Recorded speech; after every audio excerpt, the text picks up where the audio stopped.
Hi. So, welcome ulit sa Jihad, Jeans Room, Blue Room. So, ngayon hindi niyo muna makikita yung aking mukha at bagko sa ipapakita ko sa inyo ang some of my pellet gun collection. So, as you may know, mahilig akong magkolekta ng mga pellet gun.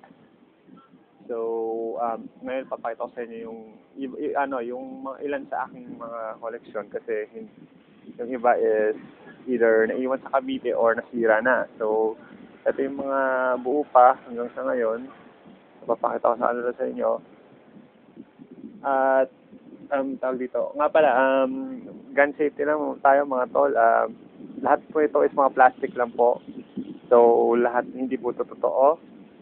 At lahat po ito ay unloaded at hindi ko pa, yung iba rito hindi ko pa napuputok ng pellet dahil talagang kinokolekta ko lang sila. So, gusto ko lang na, yung gusto ko lang kayong hinahawak-hawakan or ginagawa, pero ayoko silang paputokin. Okay? So, ngayon, okay, isa-isay natin yung ating mga collection. So, mga shotguns muna tayo. Okay. Unahin natin to. Okay. Eto. Alam nyo, sa profile pa lang nito, madali na makilala eh. Ito yung Uzi 9mm na originally is made in Israel. So this is one of the most successful submachine guns of all time. Ang version na to, I think, dahil maliit siya, palay ko ito isang Uzi pistol na semi-automatic at meron siyang meron siyang parang tactical grip sa harap na para sa MP5K. Pero, pag ganito kalit kasi, semi-automatic to eh. Pero, siguro, dinisign nila to na mula sa micro Uzi. Kasi kung hindi naman nilalagyan to ng grip sa harap kung hindi siya full automatic. So, yan. Ano ba ang storya ng Uzi? Naku, magandang storya ng Uzi. Ito yung dinisenyo sa Israel noong 1950s. At ito yung, original nito is yung malaking Uzi na available sa 45 caliber. Ito 9mm to. So, available siya sa 45, 9mm, 41, Action Express. Yun. So, ito 9mm, yung pinakasikat na version. At ito nga palang Uzi na to, ito kilala to sa pagiging rugged at reliable sa labanan. Ito yung nagpapanalo sa Israel nung 6-day war. Kasi nung pinasok nila yung mga bunkers ng mga Syrian sa Golan Heights, kinailangan nila ng weapon na maikli para sa close range combat at mataas yung rate of fire. So ito yung nakatalo sa mga AK-47 ng mga Syrians. So ito yung Uzi. Okay. Next naman ay ito classic. Ito. Stainless steel. So ito yung Beretta model 92F. So ano to, standard to ng United States military ngayon. 9mm, 15 round magazine. 9mm NATO. So ito yung mga gamit ng mga US forces ngayon. Kaya lang gamit nila black sa silver. Okay. So next is sa pang Beretta.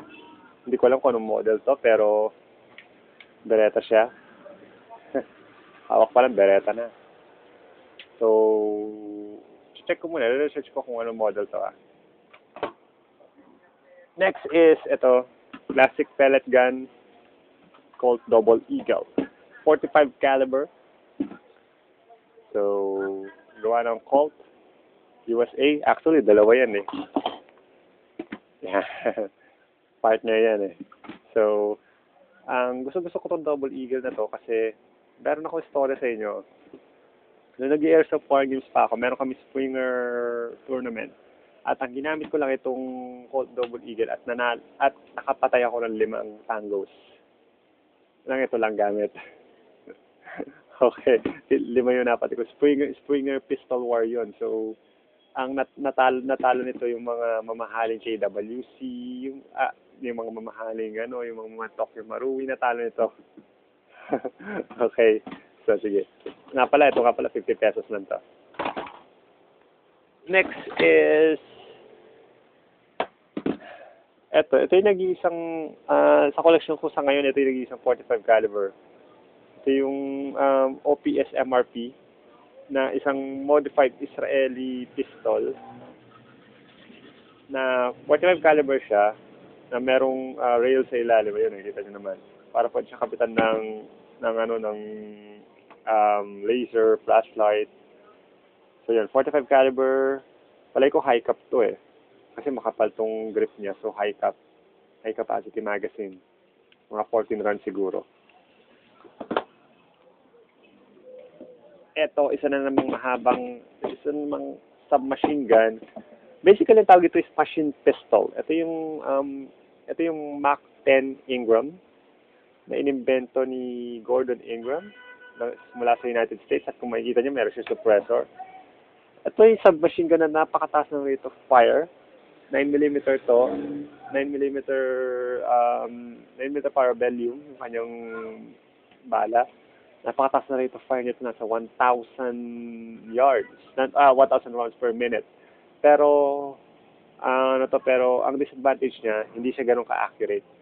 Pero maganda siya sa malapitan, sa close quarter battle. So, meron ba mga police units na gumagamit ito? Pero madalas nang gumagamit yung mga criminal eh. Mga kasi okay siya sa assassination. Tututok mo lang siya. Tapos tatatatatatatatatatatat. That's it. Game over. Next, we have this is not a Glock. This is actually a Smith and Wesson. So, ito yung tinatawag nilang swap. Kasi parang kinopya ng Smith and Wesson yung Glock. So, may nakakatawa rito. Oo nga pala, 9mm to. So, merong inscription dito. Hindi nyo na mabasa, pero nakasulat dito is, caution, incapable of firing with magazine. Dapat ang nakalagay dyan is, caution, capable of firing without magazine. Okay. So, well, yan na natin. Itong isa, ito, tsura pa lang, alam nyo na to.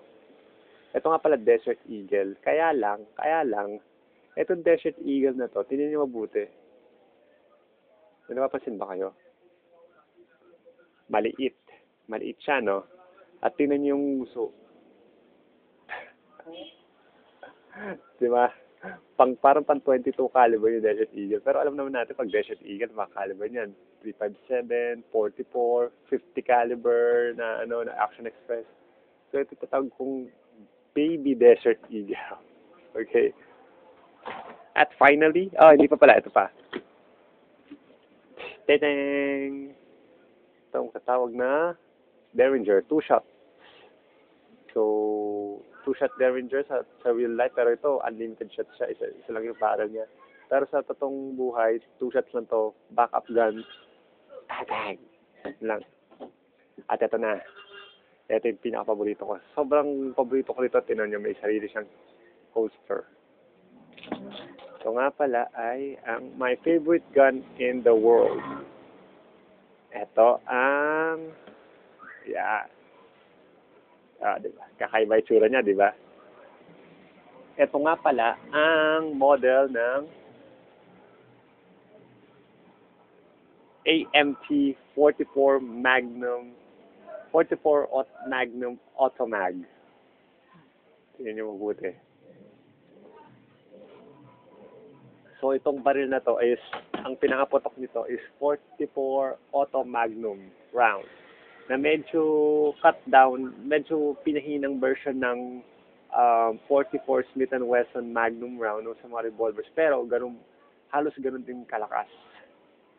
So, ito yung kauna-unahang Magnum automatic. So, ito yung kauna-unahang nagsunuran ng mga Desert Eagle. Classic to, itong rare.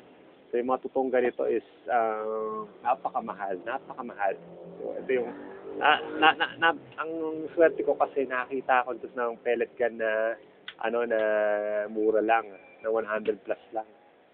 Kasi gusto ko talaga itong baril na to kasi ito yung sikat na baril dun sa mga box na tinatawag na Mac Bolan. So, ito yung gamit ni Mac Bolan nung una. Ngayon, Desert Eagle na gamit niya. Dati, gamit niya Auto Magnum. Tapos lumabas din to kay Clint sa pelikula ni Clint Eastwood, Sudden Impact. Nung nawala niya yung kanyang revolver, pinalitan niya nitong Auto Magnum. So, yun lang. Favorite gun ko to. Talaga. So, yun lang muna guys. Next time, papakita ko sa inyo yung mga rifles ko. Yung mga mahabang barela. Sige, yan na muna. Kita-kita sa sunod. Bye!